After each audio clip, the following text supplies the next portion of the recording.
dreams are fed by our own desires. They dwell within us since we are born, and this is what we call them until they become real. But have you ever wondered what happens to dreams that never come true? Prieto awoke in the same spot again. His memories vanished at dawn. There was little excitement behind circus walls. Wandering nor here nor there whilst picking gypsophilas was often the main source of entertainment. Just as every night, Prieto had the recurrent feeling that the strange beings and pantomimes that inhabited the orb were somewhat unlike him.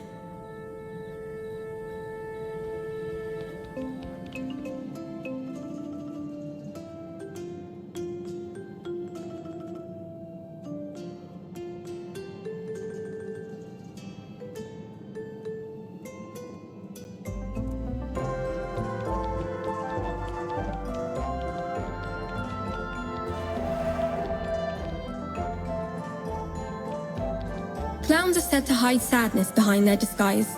Strength to put on a smile had abandoned this one clown. Fears of being branded as ridiculous drove him to desperately seek approval. In the end, his possessive little puppet took control of his movements with the strings that held them together. Prieto was insecure and shy, and had never really found the courage to mingle with the others, but surely just around the corner that was all going to change. Looking at the clown, Prieto came to realize that there was something he wanted to say, but the puppet wouldn't let him. What if he just cut the strings?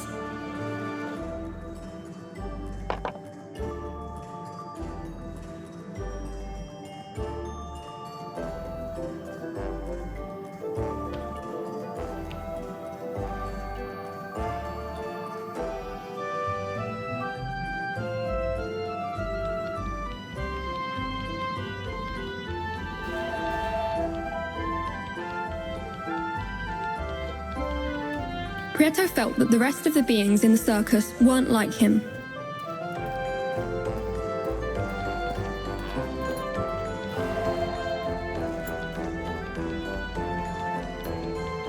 The strange beings in the circus would do the same thing night after night, like clockwork.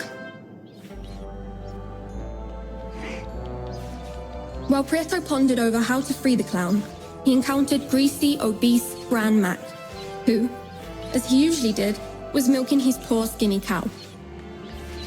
Greed is a bottomless pit, a never-ending effort which never provides true satisfaction, and Grand Mac was the epitome of a greedy soul.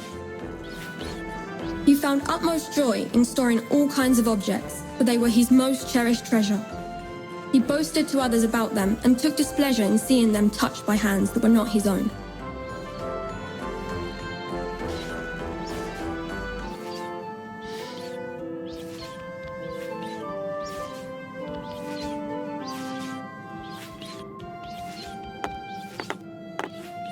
You there. Why do I see you lurking around here? Look at the mess you've made, Spat Grand Mac.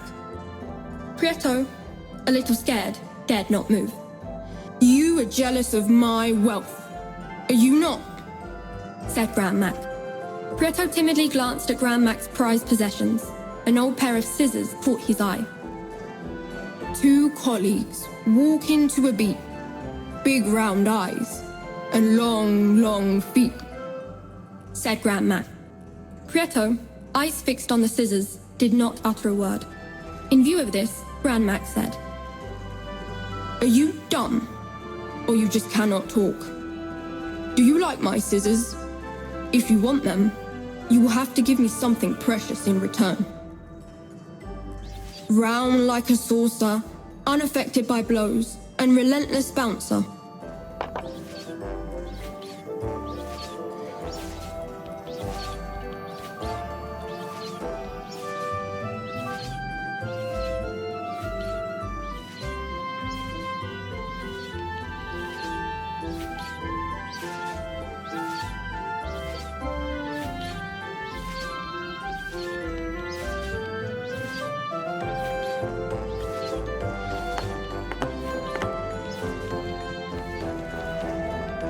Prieto felt that the rest of the beings in the circus weren't like him.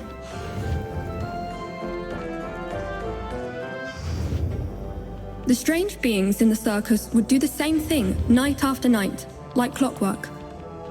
The more he stared at them, the more out of place Prieto felt.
Even if the thought of giving one of his precious possessions away did not come easy to Grand Mac, the sublime spherical perfection of Prieto's finding impressed him.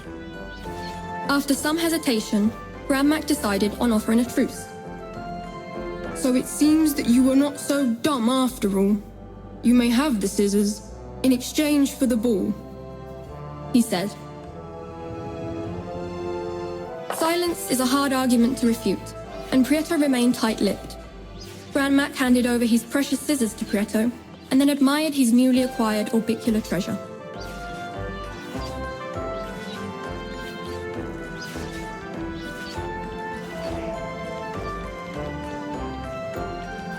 Prieto felt that the rest of the beings in the circus weren't like him.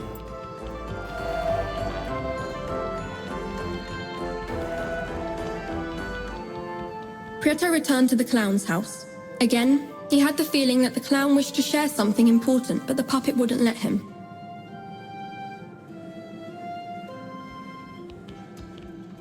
Prieto returned to the clown's house. Again, he had the feeling that the clown wished to share something important, but the puppet, armed with his scissors and guided by his kind heart, Prieto decided to cut the strings that held the clown captive.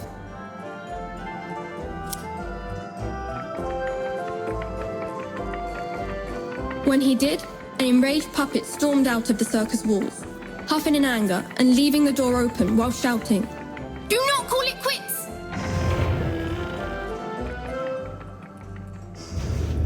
Unshackled from the puppet strings, the clown broke his silence and warily said to Prieto, "Once, a long time ago, I was just like you. I too was full of hope, but over time, I became infected with laziness and neglect, and soon ended up trapped in my own misery. I wholeheartedly appreciate what you've done. I fear it is too late for me, but you still have time to leave this place. It is said that beyond the circus walls, within the great volcano, lies the well of truth. There, dreams come true. Follow me, and I will show you something," offered the clown.